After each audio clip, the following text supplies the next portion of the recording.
Why wait to earn the degree you deserve? You have the experience, you have the knowledge. Now's the time to get the credit for the work you've done and earn the recognition you deserve by starting your comeback at Purdue Global. It's time to earn a degree you'll be proud of, a degree that employers will respect. It's never too late. Never too late to come back stronger and move forward in your career. Start your comeback today at purdueglobal.edu. Purdue's online university for working adults. A group of high school students started a project to research a string of unsolved murders. There is no profile of this killer except for the ones the students created. What if this guy's still alive? Like, what if he comes after us? Once you start getting a few tips or a few leads or a few identifications, then the cold case isn't so cold anymore. This is Murder 101. Listen to Murder 101 on the iHeartRadio app, Apple Podcasts, or wherever you get your podcasts. Episode 97, How to Transition from Spender to Saver. Welcome to the Frugal Friends podcast, where you'll learn to save money, embrace simplicity, and live a richer life. Here are your hosts, Jen and Jill. Welcome to the Frugal Friends podcast. My name is Jen. This is Jill. And we are super excited to not just be coming at you via podcast, but also on our new web show on YouTube. And if you have not subscribed to Frugal Friends podcast on YouTube, check it out. You'll be able to see our faces and tell which one of us is which. This is me. And the only reason we're coming to you from YouTube on this episode is because we lost the audio to last week's episode. What? Which was supposed to be this episode. So we're talking all about how to transition from chronic spender to chronic saver. And we're going to, hopefully, the audio will make it and this episode will actually make it out. This is the episode the universe doesn't want you to hear. We're coming back with a comeback because it's audio and video. So it's like, you want to steal our audio? Well, we're going to do audio and video. Amen. So first, our sponsors, and then we'll get into this really good content. Also brought to you by Restraint. When your mind is telling you no, but your body is telling you yes. Practice restraint. When you pass that perfect little bowl with all the right colors and contours in the aisle of your favorite store, and your body fills with excitement, starting from your belly, radiating to your fingertips, and somehow causing your jaw to clench out of cuteness, and your mind interrupts with what are you even going to do with that bowl? Listen to the voice of reason. You don't need that bowl. Don't spend the money. Restraint. Deadening all the feels to save some money. Oh, you love tiny bowls. I do. I don't know what it is. This is about you. I'm always drawn to them. And what are you going to do with one singular bowl? I don't know. One tiny bowl. Who knows? Yeah. Anyways, so we had so much great stuff for you in this episode that there's no way in heck that we were skipping it. So the universe did not want you to hear it, but we're going to make it happen. Yes. So our first article on how to transition to saver from spender is from JD Roth over at getrichslowly.org. And he goes through the ways he went from spender to saver. And I thought this was a cool to start with instead of like a list on how to do it. His is a lot of his story on how he did it. Mm-hmm. Which is always relatable when you hear what has actually worked for somebody else and then figuring out how to tweak it for yourself. Yeah. And a lot of it came from going through getting out of debt. He paid off his debt, built his savings, and is now living in this place where he could spend money if he wanted to, but he spent all of this time like changing his money mindset that he is now a saver, and these are kind of the biggest things that have helped him. So the first is opening a high yield savings account.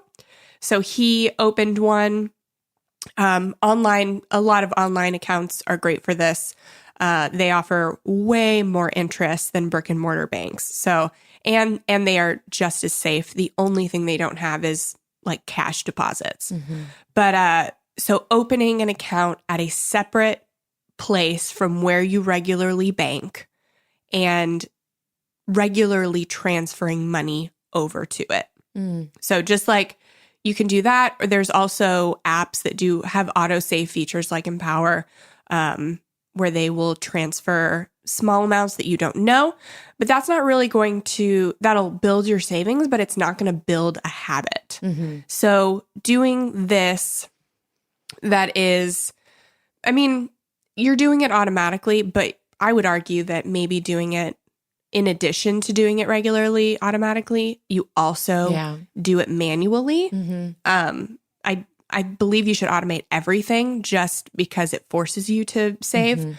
But if you're really trying to build a habit, you really want to do it for yourself. You can't rely on automation. Well, and you could always do automation and then build a habit of putting in extra. Yes.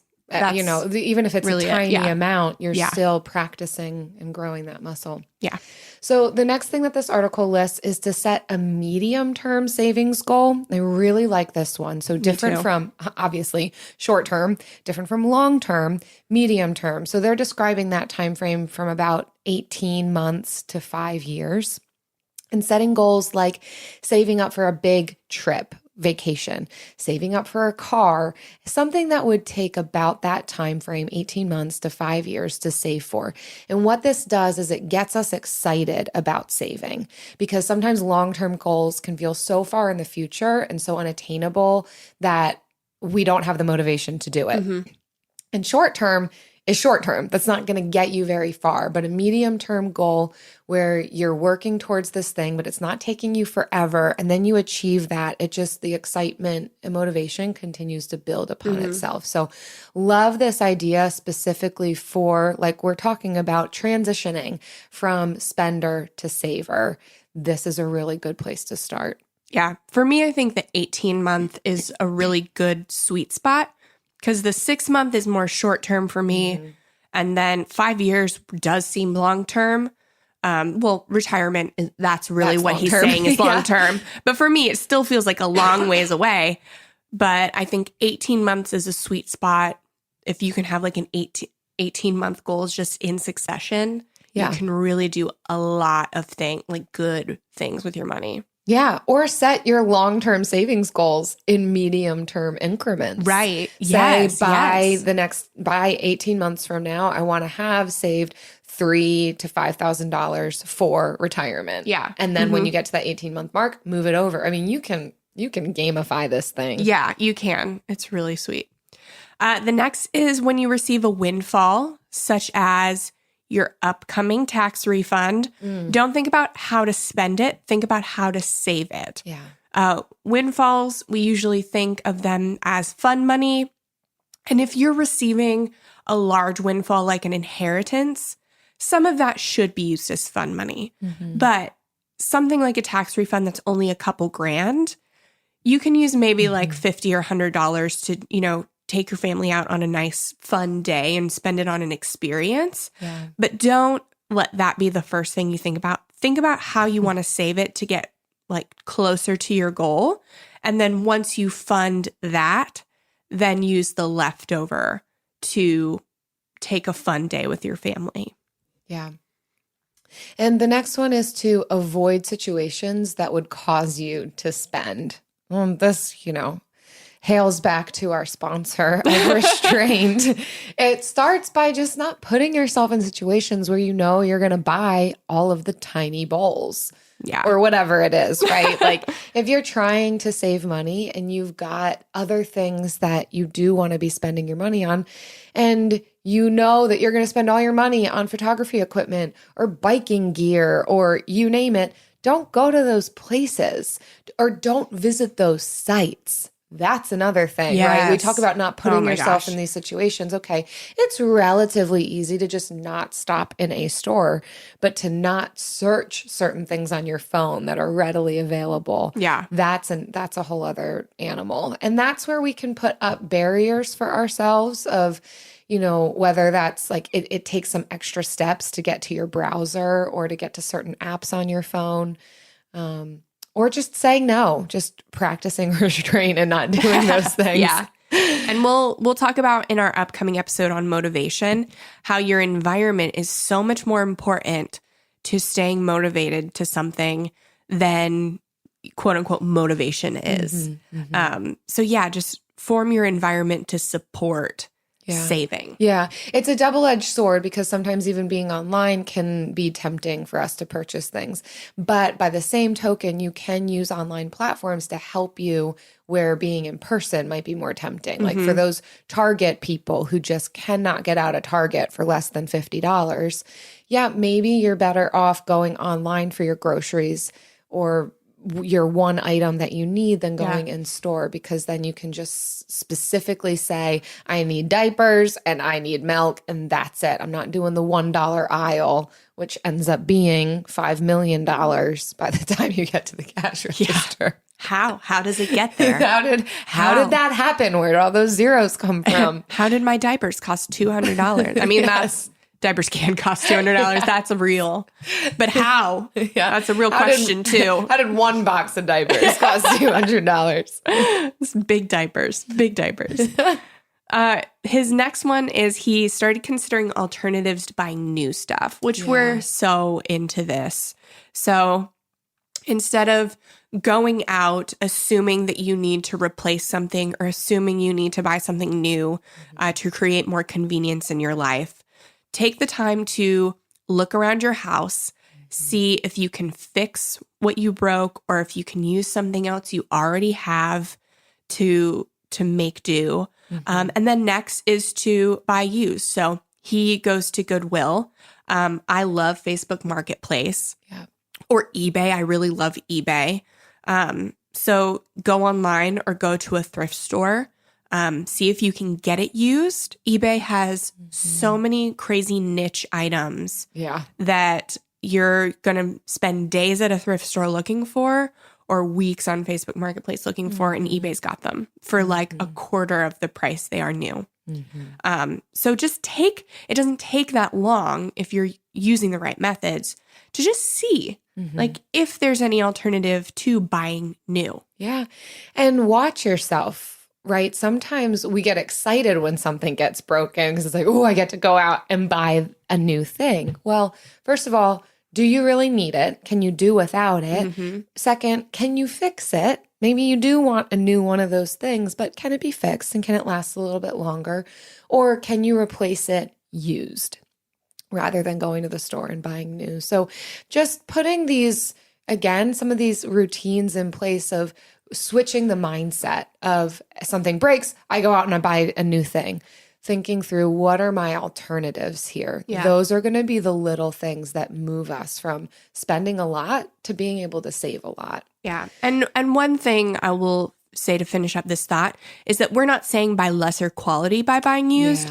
You can often find something of better quality that will last longer by buying used on eBay or Facebook Marketplace than you would buying new because you don't have the money saved and you want to buy it cheap. Yep. At the same price point, you can often get something better, more quality. It does require a bit more research and time investment in that, but it's worth the payoff can be great. It's worth the time.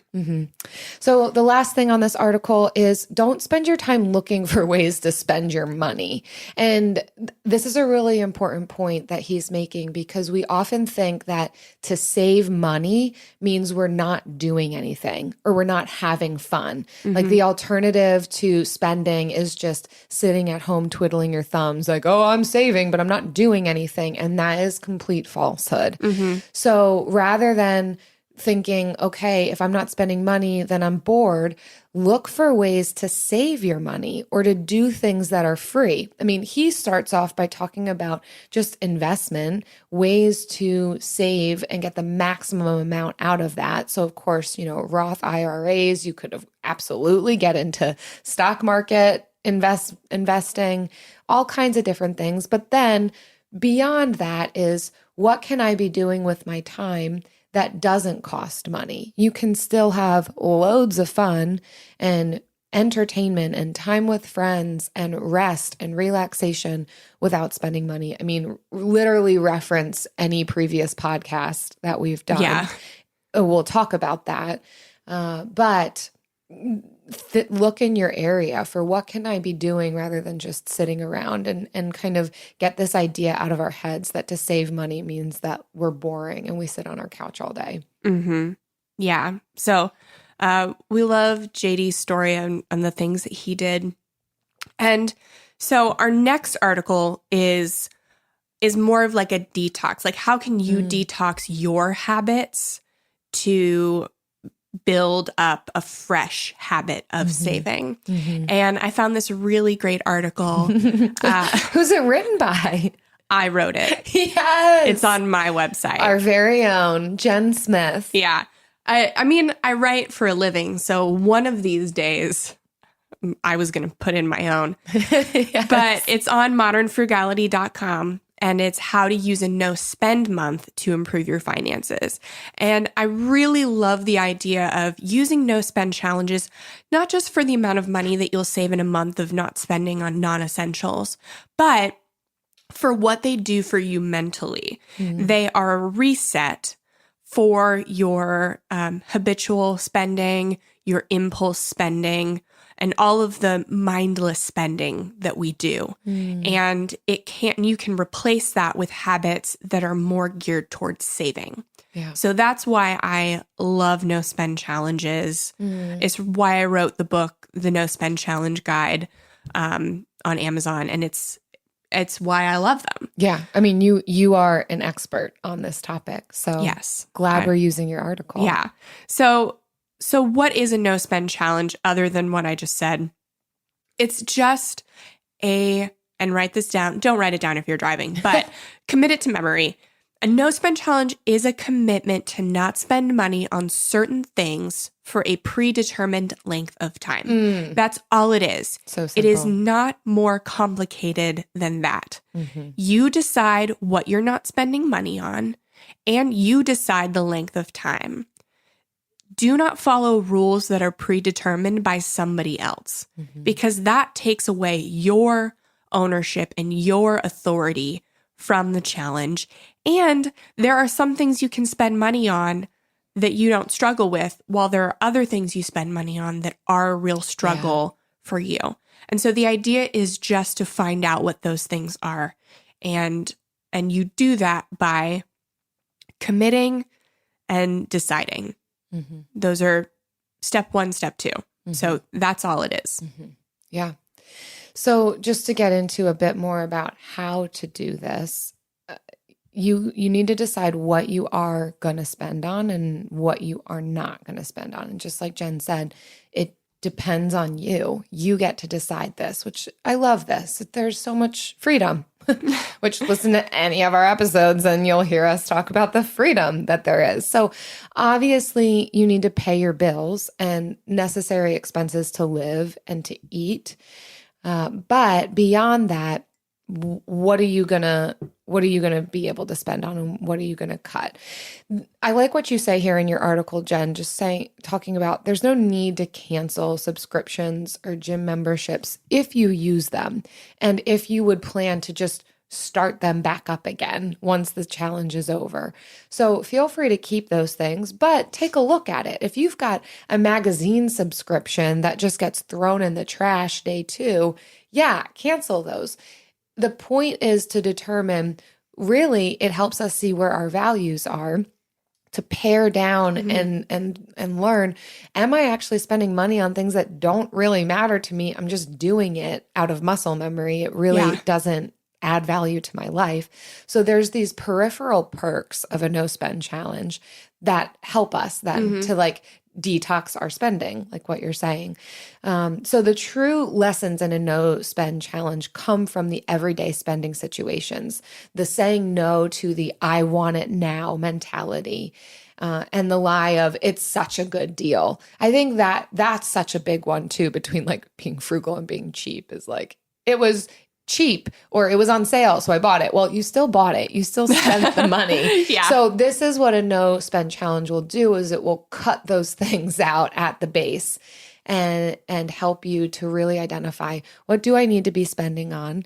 And am I spending money on things that aren't actually important to me? Those will be the results of a no spend challenge. Yes. Love that.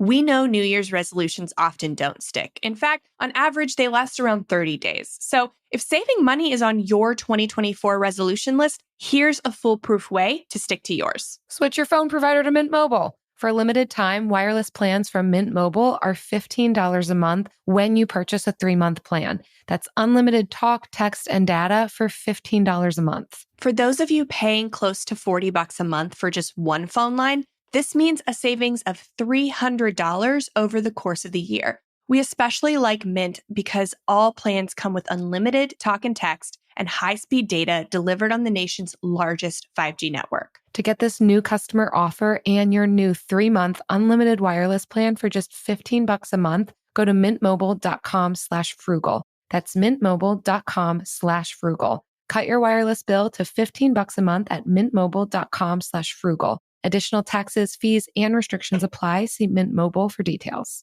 AI might be the most important new computer technology ever. It's storming every industry, and literally billions of dollars are being invested. So, buckle up. The problem is that AI needs a lot of speed and processing power. So, how do you compete without costs spiraling out of control? It's time to upgrade to the next generation of the cloud, Oracle Cloud Infrastructure, or OCI. OCI is a single platform for your infrastructure, database, application development, and AI needs. OCI has 4 to 8 times the bandwidth of other clouds, offers one consistent price instead of variable regional pricing. And of course, nobody does data better than Oracle. So now you can train your AI models at twice the speed and less than half the cost of other clouds. If you want to do more and spend less, like Uber, 8x8, and Databricks Mosaic, take a free test drive of OCI at oracle.com/strategic. That's oracle.com/strategic. oracle.com/strategic. So how do you do a no-spend challenge? Well, first you have to prepare. So just like you don't want to start paying off debt without a starter emergency fund, you don't want to start a no-spend challenge without the essentials that'll ensure your success. So first, you want to get your necessities. So those essential items and products, go through what you use every day and see if you're going to need to replace anything in the next month and just replace it now. This is a big one. You're going to want to tell friends and family. Yeah. So not just to say like, hey, I'm doing this no spend challenge because I'm so awesome. But you are. But that's not why you're telling them. Because you don't want them to invite you to bars or restaurants or invite you to spend money on something. And when they do, inevitably throughout the month, you can remind them, hey, I'm doing this challenge, but let's think of something else that we can do. Or let's think of something else I can bring to the potluck, something I already have for my pantry. Or, come over to my house and I'll open up my space to you. And give you water. Yeah. So it's not about saying no to people. It's about saying, but like, no, but let's do this. Offering up an alternative idea, getting creative is really what a no spend challenge is going to teach you, how to get creative, because we're so used to solving all of our problems with money by buying something. And this offers you a month to pause and think, how can I solve my problem creatively? How can I think for myself? And so that's a big part. And then you can also take to Instagram and find other people doing no spend challenges. There's even been a group coming from the Frugal Friends community on Facebook where they're doing a no and low spend 2020. So we have our own we didn't create it. It's just an offset group from our group. So there are plenty of places, like even if, nobody's supportive in your real life, you can find virtual friends that you can commiserate with and make light of all of your situations. Yeah. Oh man, when you're doing it with other people, that just helps. Yeah, so much. it does. And then lastly, make a visual representation of your why. I have found that it is really hard for me, and I'll be honest, it is impossible for me to do a no spend challenge just for the challenge of it. I have to have a very important why if I am going to actually succeed with one. Because the reason I started doing this is because I'm not good at them. I don't just do these for fun. I rarely do them anymore. Yeah. Like never. So, but when I did, I definitely didn't do them for funsies. I had a really important and significant why. Yeah. And I would dare to say, like, most people are not going to get through this unless they have a really significant why. So make a visual representation of it. Put it as the background of your phone, on the background of your desktop, anywhere you see things that you can make a purchase and put in your car, and just be really intentional about it. Yeah, which is why this is so strongly linked to number 2, which is determine a time frame. And that's I can nearly almost not say this strong enough, that this is not a lifestyle.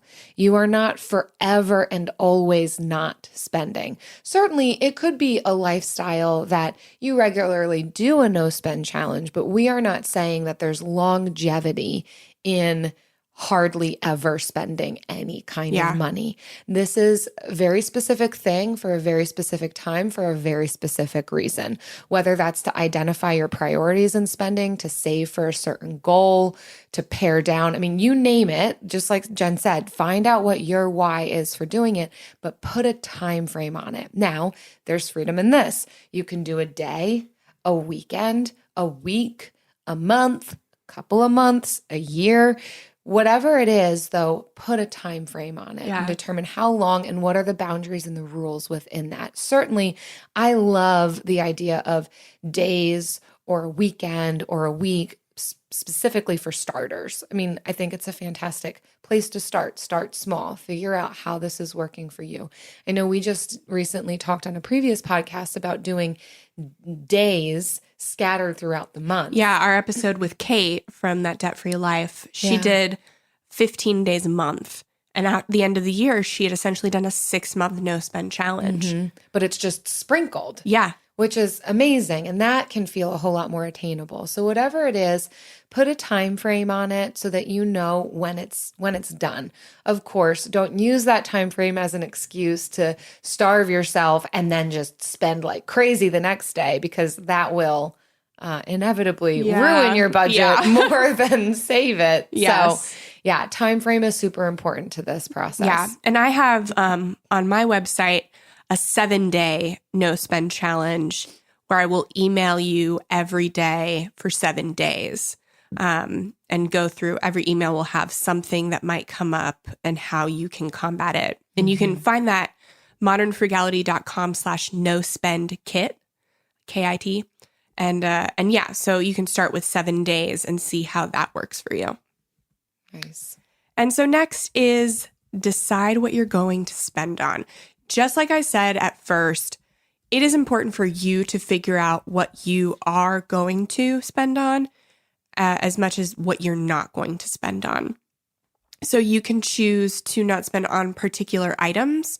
So if there is something specifically tripping you up, like trips to Starbucks every day or those Boston cream donuts at Dunkin' Donuts, anything Chipotle at night after work, you can just choose that or a few items.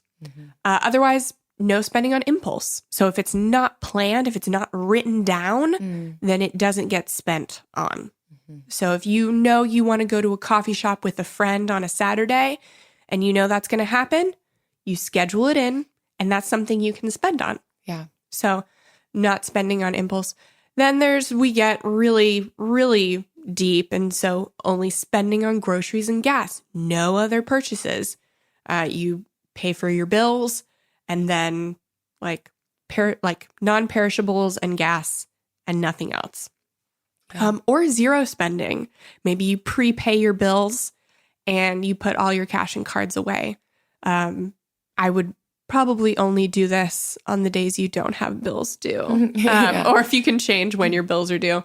That's probably not attainable for most people, but it can happen if you're super super overzealous about it. And some people will do zero spend for a week when they know I've got enough in my fridge already, fridge and pantry for food, and we can do this thing for a whole week where we're not. Some people have gone a little crazy with it and are able to do a full month. Like they've got enough in their pantry, freezer, fridge to have food. Well, I don't think it's crazy. Really drive anywhere.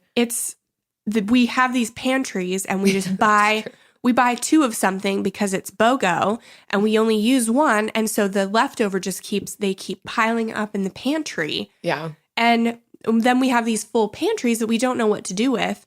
So it's really a great way to incorporate, to clear out your pantry and declutter your pantry when you're doing a no spend challenge. Yeah. And it's going to help you understand your spending. We mentioned that already. There's a whole lot of benefits to this, of helping us in habit formation, reducing stress, decision fatigue. Holy smokes, it's already decided for you. You just take a month off of deciding, should I buy this or not? Because the answer is already no. So there you go. Nope. Take a break. Nope. Practice restraint.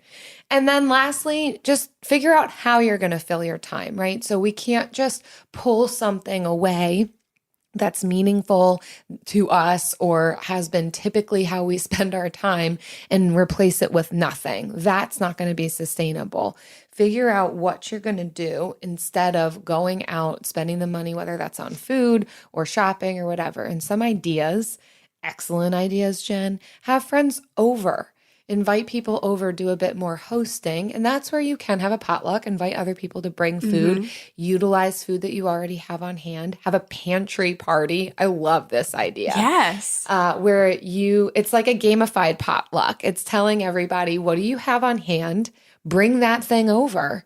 And who knows what we're going to have, but it'll be an eclectic combination of food, which I think is kind of fun. It's and then risky, you know? You play games and just have a bunch of randos. Like foods, not people. I mean, you people too. I don't know you. Whatever you want to do. Have a pantry party with randos, says Jen. She wrote the article, so I'm not going to take that from her. That's not in the article. Exercise. Start forming these other healthy habits that are free. Yes, it can be free. You don't have to have a crazy expensive gym membership. YouTube. Have a movie night. This is another thing that you can do with friends. You can do it by yourself. Whatever you want to do. Figure out a way that a no spend challenge can work for you, but also once you're done, reflect. Yeah. I think this is a big piece to doing this of what did you learn in the process? What did you notice about your spending habits? What was the most difficult part of it? That's very telling about who we are. And are there areas that you realized, actually, it's not that important for me to spend money in that area. I found I had a lot of fun doing XYZ instead. So don't just do it and then move on. Do it and reflect and then implement changes as a result of what you've learned. Yes. Amen. You know what else I have reflected on as a result of what I've learned? Ooh, yes. Is it the Bill of the Week?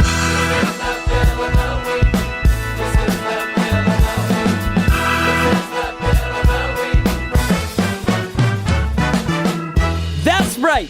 It's time for the best minute of your entire week.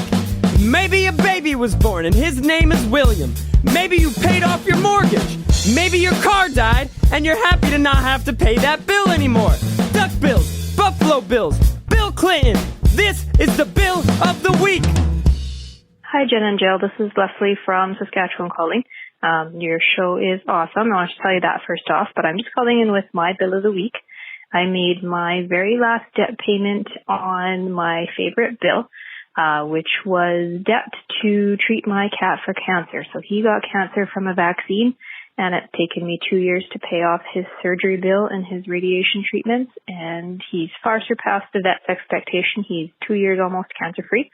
So that is by far my favorite Bill of the Week. Thanks for your show. Bye. Leslie and Leslie's cat. And Leslie's cat, both of you. Yes. Wow, that's amazing. It feels so good to pay off debt. Congratulations. Yeah. I'm sure that wasn't easy, especially the reason for the debt. is not good, but you just called us with all the good news, though. Your cat's doing well. Yes. You paid off the debt. So glad to be on this side of that journey. Well done, Leslie. Yes. If you have a pet-related bill, because we have a lot of pet-related bills. Yes. And we love them, every single one of them. We never get tired of them. Please visit frugalfriendspodcast.com/bill to leave us a voicemail or a SpeakPipe message, and we will play your bill on the air, and we will celebrate with you. That's what we're here to do. That's why we do this, is to celebrate. Yes. That's it. And that's why we're doing video now, so you can actually see us like fist pumping the air. 99% of the reason we are doing this, because we always are like going like that, but nobody can see how excited we are. No, we just tell you and you have to believe us, which who does that? Nobody. Right? It's never too late. Never too late to earn a degree. Never too late for a comeback. Between your busy career and taking care of a family, it can feel like there's never a good time to go back to school. But your time is now. Time to start your comeback with Purdue Global. As Purdue's online university for working adults, Purdue Global is dedicated to supporting adults like you who know it's time to earn the recognition you deserve. You have the experience, you have the knowledge, it's time to get credit for the work you've done. You can balance work, family, and everything in between while earning your degree. It's time to move forward in your career, for your family and for yourself, with a degree you're proud of, a degree that employers will recognize and respect. You're worth this investment in yourself to earn a degree you deserve. It's never too late. Never too late to go back to school and come back stronger with an education you can trust. Now is the time for your comeback. Start yours today at purdueglobal.edu. From the studio who brought you the #1 podcast, The Piketon Massacre, this is Murder 101. A group of high school students started a project to research a string of unsolved murders. Those murders happened in the mid-1980s. He's out there doing stuff. He just didn't stop. Everything that the students predicted through their profile turned out to be accurate. Redhead killer profile. Male, Caucasian, 5'9" to 6'2", 180 to 270 pounds. Unstable home, absent father and a domineering mother. Right-handed, IQ above 100, most likely heterosexual. There is no profile of this killer except for the ones the students created. Just because some of these women no longer have people to speak for them does not mean that they deserve to not be spoken for. What if this guy's still alive? Like, what if he comes after us? I said, are you going to kill me? And he said, yes. Listen to Murder 101 on the iHeartRadio app, Apple Podcasts, or wherever you get your podcasts. Nobody believes Well, us. now it's time for the lightning round. I whispered it. That's 1% where of were the you? reason we started Where doing were you? YouTube, so you can see Jill do the lightning round intro. I noticed that I've gone more lighthearted with it since we've been in the same room, really. Well, because now you're happy because you're in Florida. Before you were in Pennsylvania and you were mad. Yeah, and it's so like it was aggression. Like, It's the lightning round. Yeah. So Scare people. Yeah, it's much happier now. Yes. What are we going to do for our lightning round, Jen? We're going to have to relive these. Remember, we already went through these once before. But our spending fails and saving wins 2020 edition. It's both. Yeah. All right. Go for it. My last spending flub, and I feel like I've talked about this like 10 million times, and it is this purchase that will haunt me. I was in Target, of course. Wah, wah. And I was in the stationery paper office supplies aisle. You understand me. And I saw a planner, and I love planners. And I looked at it, and it was so cool. And I was like, I have 2 planners. I don't need a third one. And so, of course, I did what anyone would do, and I put it in my cart anyway, and I bought it. And I got Giving me a hard time about my tiny bowls. And I got it home, and I start writing in it. And I realize I'm writing the same dang thing that I've written in Like my you're other comparing. 2 planners. It's like you had both your planners out, and you're like transcribing like, over and I'm to like, the new one. Well, I'm so dumb. What am I doing? And so now this planner, like I've already written in it, so I can't return it. This planner sits on my counter as a constant reminder that I am not perfect. Oh, is that why you're keeping it? No, it's not why I'm keeping it. It's because I can't return it. And everybody you can't I ask, throw it out either. You're like, I can't throw it out because personal reasons. It's too beautiful. Right. And then everybody I ask, I'm like, do you want a planner? Do you want a planner? And they're like, no, I don't use paper planners. Yeah, I use a paper planner too. Do you want a Both planner? of us. No, I have one already. And that's what everyone keeps saying. I'm practicing restraint. Everybody keeps saying that. And so this planner will haunt me for the rest of 2020. Well, at least that was like a $10 spending flub. You want to hear my spending fail? I'm going to call it a fail, not a flub. Holy smokes. You could see, in my outline, I literally wrote next to spending fail, January, ... Because January was my spending fail. And here it is, y'all, because you're admitting you're not perfect. And so I'm going to be vulnerable too and tell you all that I'm not perfect. So we killed it. We crushed it actually in December, as we normally do, because we think that unplanned gifts are ridiculous. Like, why just spend to spend? And we tell people that we're gonna do experiences, we're gonna do time together. Eric and I did not get gifts for each other. Like, we did the holidays, man, frugal. But then January comes, and it's like this problem with the potential problem with a no spend challenge is like, all right, we deprived ourselves. Let the dogs loose. That's real, yeah. And here's the thing. Eric's birthday is in January. It's January 25th. It's actually exactly 1 month after Christmas. So then it's like, well, I didn't get him anything for Christmas, and now it's his birthday, and let's do that. And also food, and let's have fun with that because it's the dead of winter in Pennsylvania, and what is there fun to do but go eat out? And then I wanted to have a party for him, but then I wanted nobody to have to bring anything. So I provided all of the food, and I'm so glad that I did. Like, I'm thrilled for that. But anyhow, this is getting long. At the end of the day, I spent so much more money. Oh, and then we had issues with our car, and we had to get like all of the expenses, which that's why you have an emergency fund. Like, so that's not our fault. But at the end of the day, we definitely spent more in January than we brought in. Thankfully, we had the money because we have an emergency fund, but keep me accountable next January. Like, Jill, you probably crushed it in December, but January's coming. Don't get a big Watch head. out. Practice restraint. Yeah, exactly. Oh my gosh. Don't give your husband gifts for Christmas or his birthday. Skip it off. Yeah. Save it for your birthday. Oh my gosh. I'm sorry. I take it back. Eric, you're the best. Sorry, Eric. All right. Well, okay. Moving on. Saving wins. Yes. Wins. Lighthearted. Let's talk about wins. Mm-hmm. Okay. So my latest win was opening a 529 for Kai. Woo, woo. Yeah. So I had a really good January money-wise, like bringing in income.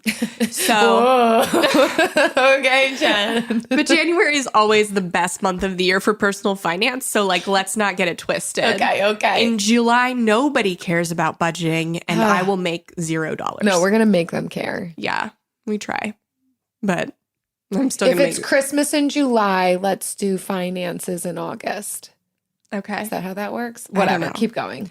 Anyways, I had a really good month in January, so I started a 529 for Kai. And we talked about 529 plans in episode 56. And we had College Backer on, and I actually started one with College Backer because I really loved their interface when we were doing the interview with Abby. And you can go to frugalfriendspodcast.com/collegebacker, and they actually matched, they gave me $25. Nice. For funding the 529. Yeah. If you use that link, you actually, the College Backer will give you money towards the account that you open. So frugalfriendspodcast.com/collegebacker, or we've got the link in our show notes. Yeah. And so I was super excited because I put $1,000 in there, and I set up a recurring investment. Nice. And I'm very excited. Kai, looks like you might go to college. Maybe. But if he doesn't go to college, that's fine. I'll just transfer it to another child or grandchild or someone or I yourself. don't know. Get your second master's, girl. Man, no, I almost said an expletive. Girl, don't make me. Okay, here's my savings win. I actually invested in a Vanguard Roth IRA. Yes. Yeah, I know. That's, for anyone who knows me, you know that's a big step.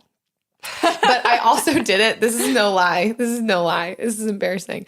I did it because I got a $20 Amazon gift card for linking that account to personal capital. Yeah. Like, that's why I did it. I'm super glad that I did it. And it's like, I should have motivation beyond a $20 Amazon gift card to do it. But whatever. And this is still happening. This is available to you all. Go to frugalfriendspodcast.com/PCAP. I mean, set up your account, right? Set up an investment account with over $1,000 in it, at least $1,000. And then go to frugalfriendspodcast.com/PCAP, link your accounts, and you'll get a $20 Amazon gift card. So if you're similar to me and like you're only going to make wise choices for yourself if someone's like dangling a carrot in front of you, here you go. Yeah. But I love that personal capital does that because it motivates, it incentivizes people getting started. Yeah. Because now you have that Roth IRA. Yeah. So you could very easily set up a recurring investment. And now I'm putting money towards it. Yeah. So thank you, personal capital. I loved you before, but I love you more now. So frugalfriendspodcast.com/PCAP. Yeah. And get your own. Yeah. And that's the lost episode. That's the last episode. Yeah, that's what the universe didn't want you to hear, but you heard it. You did. And we're so glad. We're so glad to have been able to record it a second time. Yes. And thank you so much for listening the first time. We want to thank you for all of your listens and your kind reviews on iTunes and Stitcher. We love them. Just like this one. It's from Bluebird and Thorn. Just what I needed to hear. It's 5 stars. I've been searching for a podcast, book, audiobook, YouTube video along the lines of this podcast, and it's ticked every box that I was looking for. Excited to listen to more episodes. Finding peace without breaking the budget is so down to earth and reminds you to take a step back and focus on the here and now. Loved the gratitude board for the partner. I'll try something like this myself. Nice. Heart eyes emoji. Which is referencing a recent podcast that we did where we talked about you writing down gratitude pieces about Travis. Yeah, something that I'm thankful for my husband every day. Yeah, which can totally shift. Not that you need a shift in your relationship. It can shift a struggling relationship, but it can also build upon better and better for and we an actually already great relationship. Did a whole episode on gratitude and contentment, and you'll be hearing that in the next few weeks. So excited for that. So we also want to thank our friends who share these episodes on social media. And so if you share the latest episode and tag us on Facebook or Instagram, we will add you to our monthly drawing. For every 5 tags and reviews we get each month, we're giving away a $10 Amazon gift card. There's so many ways to make, like already in this episode, we've talked about how to get a $20 Amazon gift card, how to get a $10 Amazon gift card, how to get $25 for your kid. For your kid. Yeah. You almost made $55 You're in this welcome. episode. You're welcome. Yeah. And you have 2 days to get in on February's. So tag away, share away. And keep leaving us those reviews on iTunes or Stitcher if you haven't. They really help people figure out what our podcast is about, know what they're getting into. Because we don't want people listening if they're not into what we're offering. Yeah. So if you have left a review, please screenshot it and send it to frugalfriendspodcast@gmail.com so we can enter you in that monthly drawing. And don't forget to tag us on social. See you next week. Bye.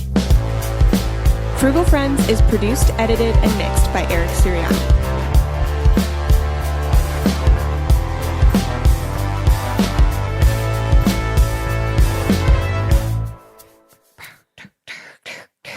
All right. How do you What is this? What's this move called? Getting ready for our next interview. Yes. Getting ready. Amazing. Yes. Okay. Last time we talked about how you were going to be coming here. Oh, but you're here now. Yes. So when we recorded the episode that got erased from humanity, my audio got erased. Her audio got lost and then found, and my audio was always there, but it was blank. Yeah, it was weird. We both had difficulty with it. Mine was in the trash. It had gone to the trash. Eric found it in my trash on my computer and then revived it. So yeah, there was something in the water against that episode. But we recorded it the day before Eric and I got in our car and pulled our house down here. So in hindsight, maybe we should have just waited till you got down here to do it. You know what? Maybe that's what it was. And that's, because the people on YouTube really need to see this one. Yes. They really need to Our see faces. it. The people need to see it. Oh, all right. Well, all right. On to the next thing. Bye-bye. A group of high school students started a project to research a string of unsolved murders. There is no profile of this killer except for the ones the students created. What if this guy's still alive? Like, what if he comes after us? Once you start getting a few tips or a few leads or a few identifications, then the cold case isn't so cold anymore. This is Murder 101. Listen to Murder 101 on the iHeartRadio app, Apple Podcasts, or wherever you get your podcasts. Discover the heartwarming and hilarious world of sibling connections on Sibling Revelry with Kate Hudson and Oliver Hudson. Dive into family tales, explore the human mind, and laugh with guests like Joel and Benji Madden. It's more than a podcast, it's a celebration of the ties that bind us. And it's fun because we've decided to open it up to really all kinds of different siblings. And it's going to be an awesome season. Listen to Sibling Revelry with Kate Hudson and Oliver Hudson on the iHeartRadio app, Apple Podcasts, or wherever you get your podcasts.